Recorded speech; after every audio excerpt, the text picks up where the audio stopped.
que ver con la inferencia estadística, o sea, con la estimación, lo mismo que con lo que se llaman test de hipótesis, que son temas que se ven en el semestre que viene, que se ven, digamos, después en la materia.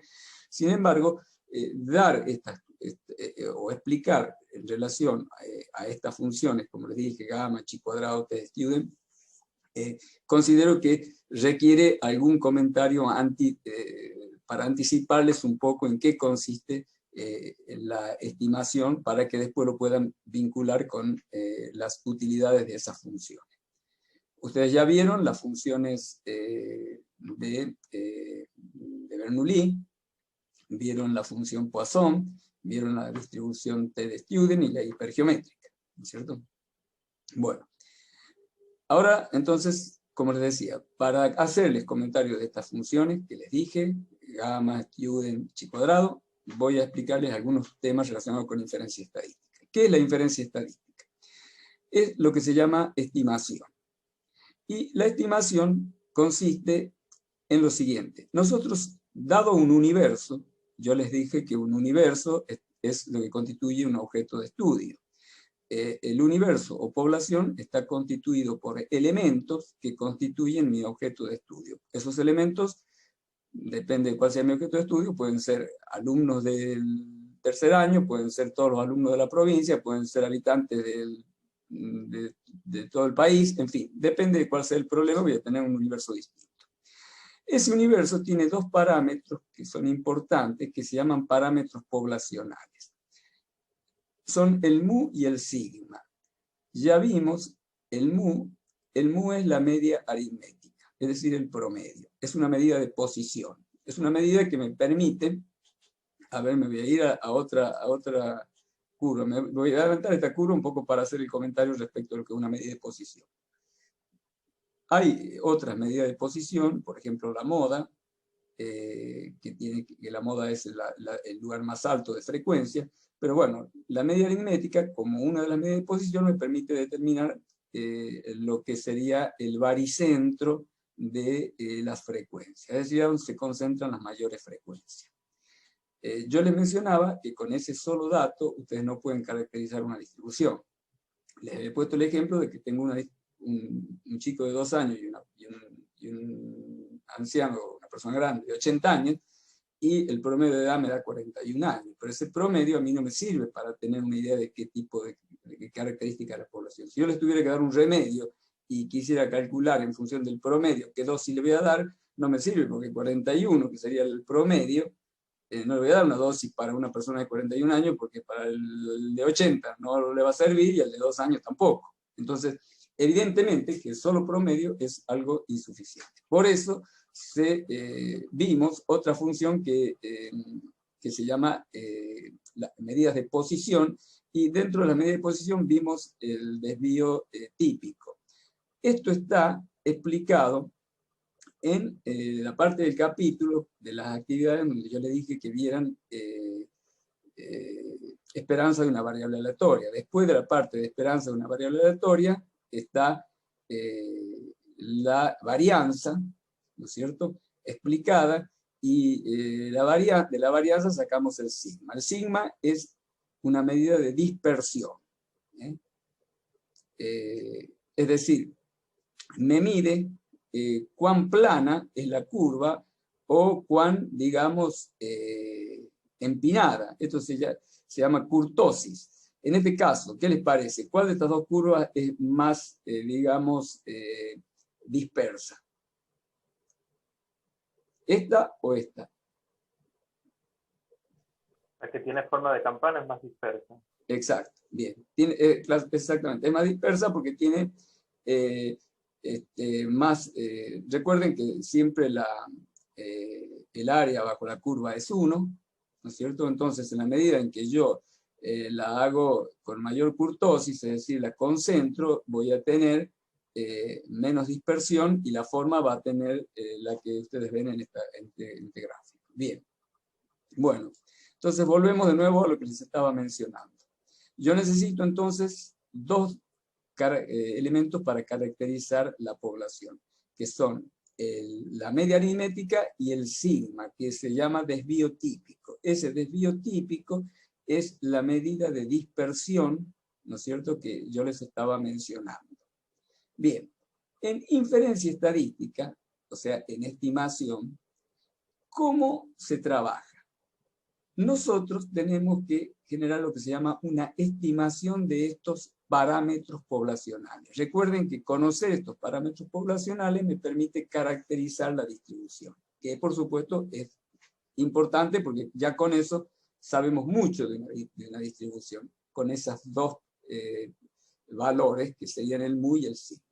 Entonces, para conocer estos parámetros poblacionales de un universo, que yo puedo normalmente no conocerlos, ¿no es cierto?, lo que hago es tomo una muestra.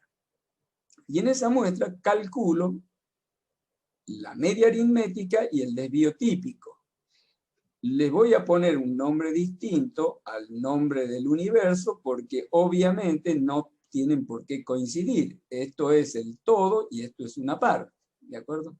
Entonces, a esto, al mu, en vez de llamarle mu al promedio, le llamamos X barra.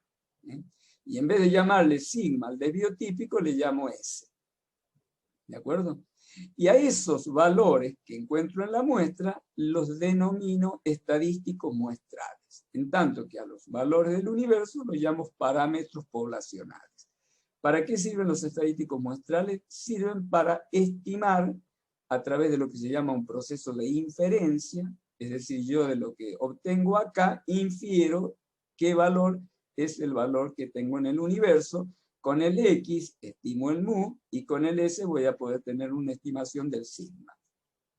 Este proceso de estimación, ¿no es cierto?, supone necesariamente la existencia de un error, que se llama error de estima. Bien. Bueno. Hecho ese comentario, seguimos un poco. Distribución muestral de medias.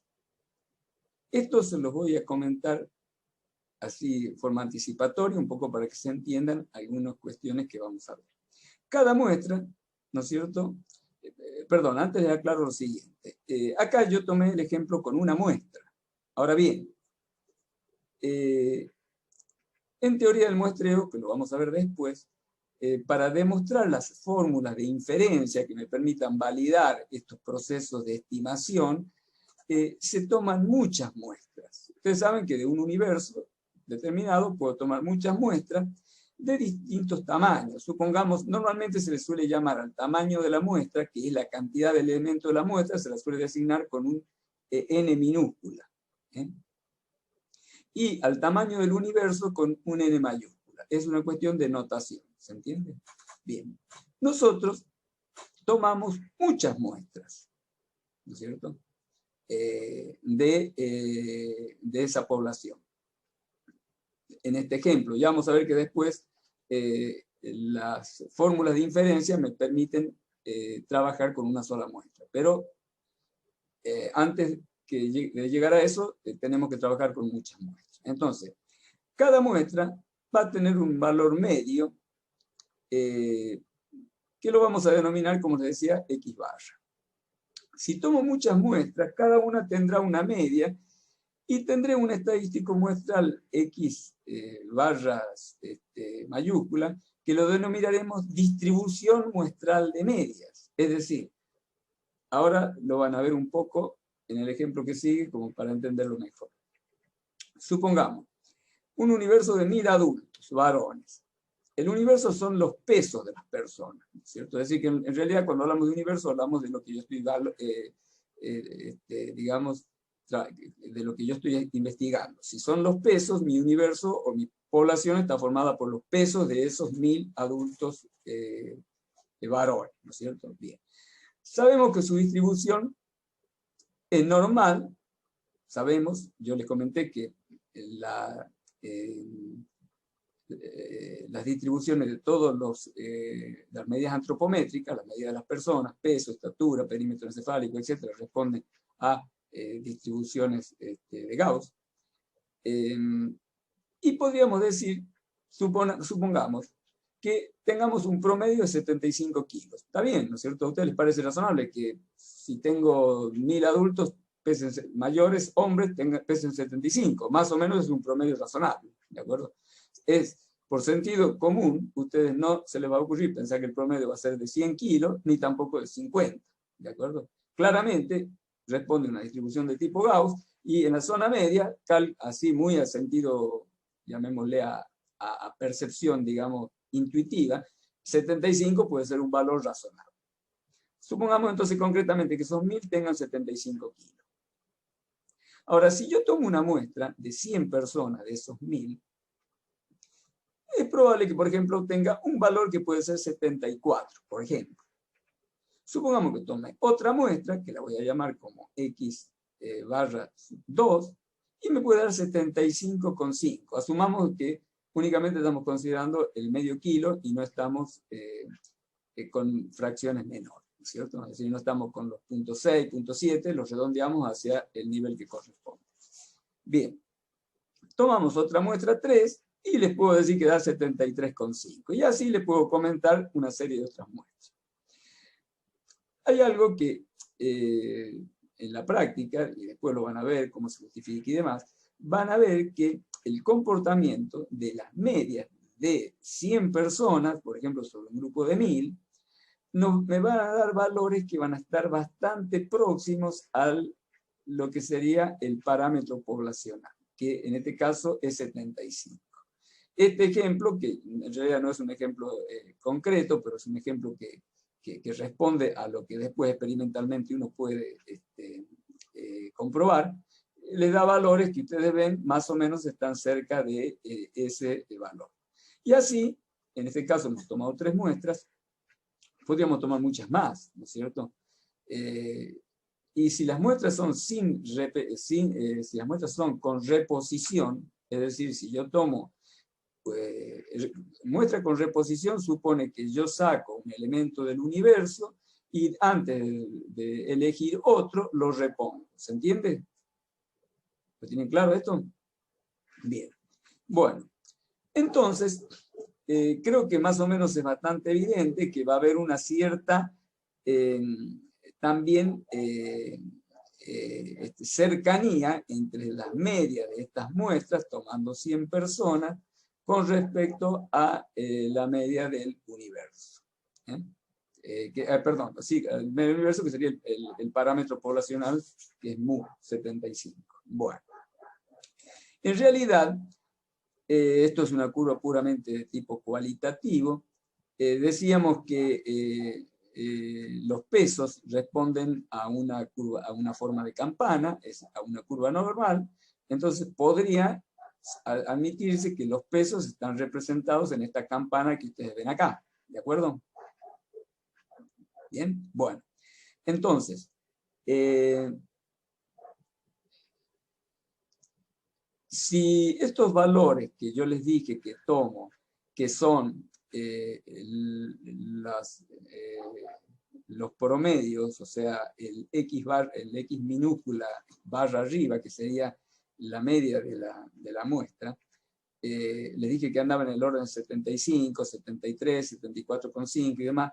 Es decir, que voy a tener valores de este X barra que no van a tener el nivel de dispersión que tiene la población original. En la población original yo acá tengo valores de 100 kilos, de 120, y tengo en el otro extremo personas que pesan 50, etc. Pero cuando yo tomo 100 y tomo un promedio, me voy a manejar muy cerca del valor de mu. ¿Lo entienden? Esto es intuitivo también. ¿De acuerdo? Entonces, quiere decir que si yo hago la distribución de esas medias muestrales, es decir, tomo el 73,5, lo coloco acá, y así cada uno de esos valores, y tomo muchas muestras, y hago una distribución de esas medias muestrales, me va a dar una curva que cualitativamente responde a esta. Es decir, que tiene una gran concentración. ¿Se entiende? Cuando se corte, nos conectamos de nuevo. ¿Se entendió hasta acá? Sí, profe. Bueno, seguimos. Ahora bien, en inferencia estadística, como yo les decía, que en teoría del muestreo, uno lo que tiene que tratar de llegar es a buscar ciertas fórmulas que me permitan validar los procesos de inferencia. Bueno, esa fórmula que yo se las anticipo, nada más que para que ustedes la conozcan, no se las voy a explicar ahora, ni se las vamos a demostrar, me dice que la esperanza de la media de las muestras es igual al mu. Esto más o menos, ¿cómo lo podrían interpretar? Lo podrían interpretar de la siguiente manera. Si todos esos ejemplos que ustedes vieron de 73,5, 74, 76, 75, y lo hacen para muchas muestras y lo promedian, cada vez ese valor promedio se va a ir acercando al mu. ¿Se entiende? Y esto es la idea del concepto de esperanza matemática. Que si ustedes vuelven a la definición, van a ver que es cada uno de los valores que toma por la probabilidad que tiene de tomar ese valor, y así, sumando, me da la esperanza matemática. Esta es una fórmula importante porque me está diciendo entonces que X es un estimador del mu. La otra fórmula es la fórmula relacionada con la varianza, para lo cual tendría que tener bien presente que era la varianza, que está explicado en la parte de variable aleatoria.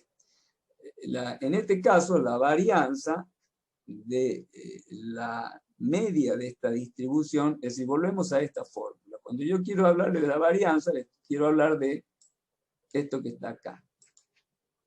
A ver, esta varianza que está acá, el sigma x barra, ¿ven? Bien, el sigma, mejor dicho, no el sigma x barra al cuadrado sería la varianza. El sigma x barra es el desvío típico, que es la raíz cuadrada positiva de la varianza. Bueno, entonces, la esperanza de esta fórmula x menos mu al cuadrado es precisamente el sigma x al cuadrado, que sería la varianza de esa distribución muestral de medias. Ahora bien, una cosa que ahora no lo vemos, pero sí se los digo que en el capítulo de teoría del muestreo se demuestra, es que ese valor es igual a sigma cuadrado sobre n, en donde sigma es el desvío típico de la población.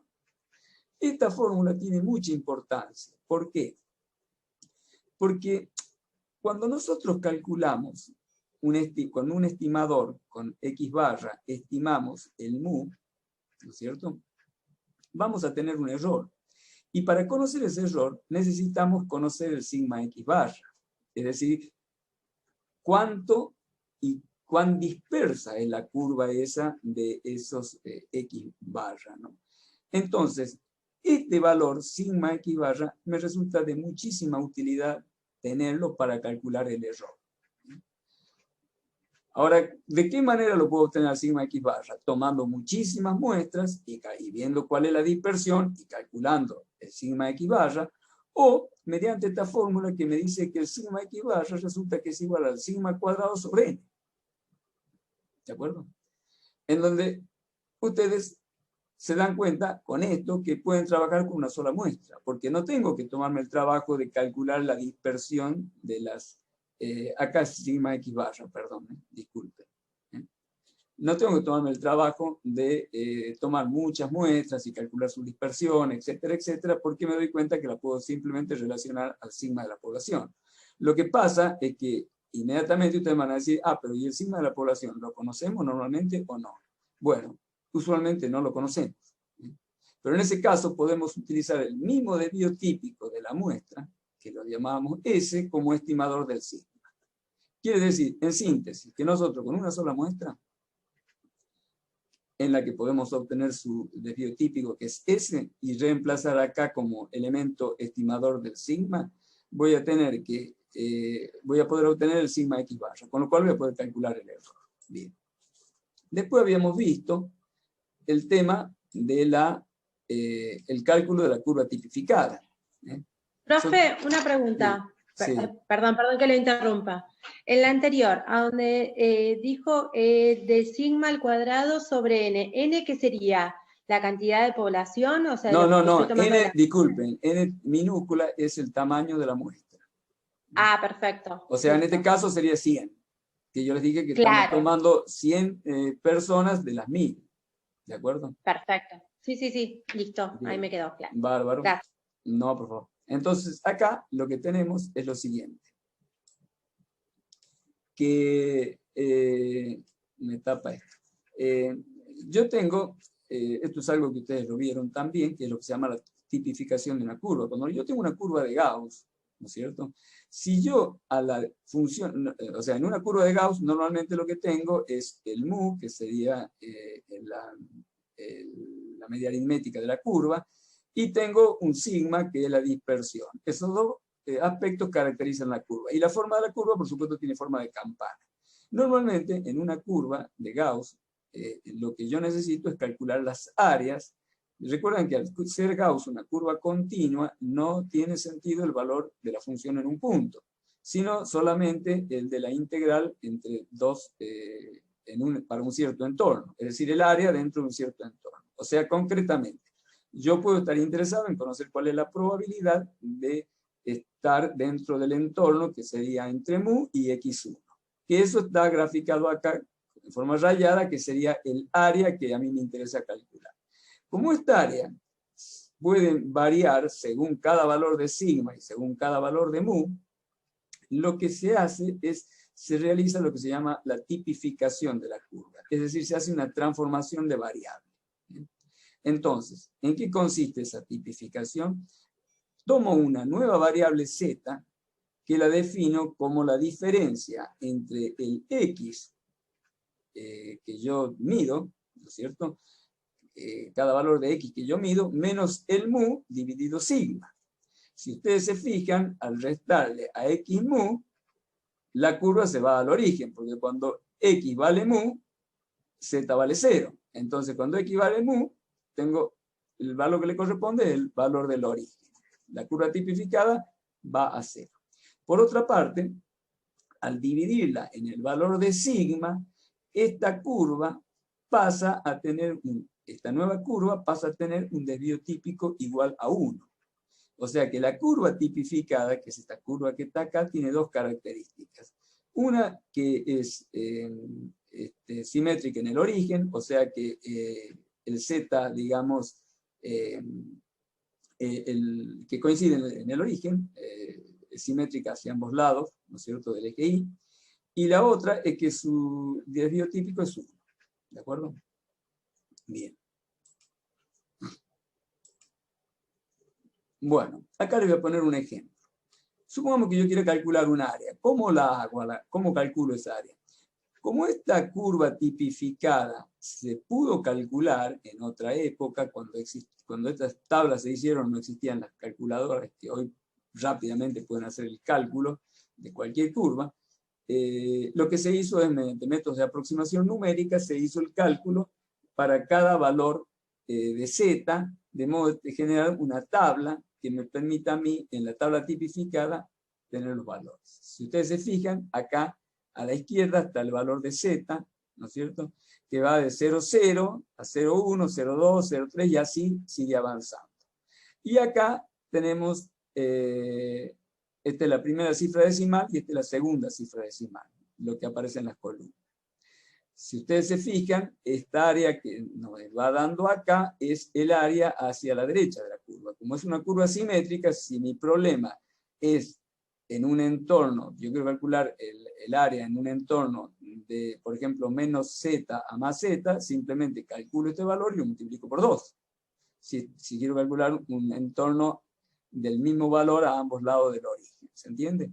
Entonces, esta área, este cálculo, esta tabla, entonces me da el área de lo que sería la parte positiva, que como digo, me sirve para calcular sobre la parte negativa de z.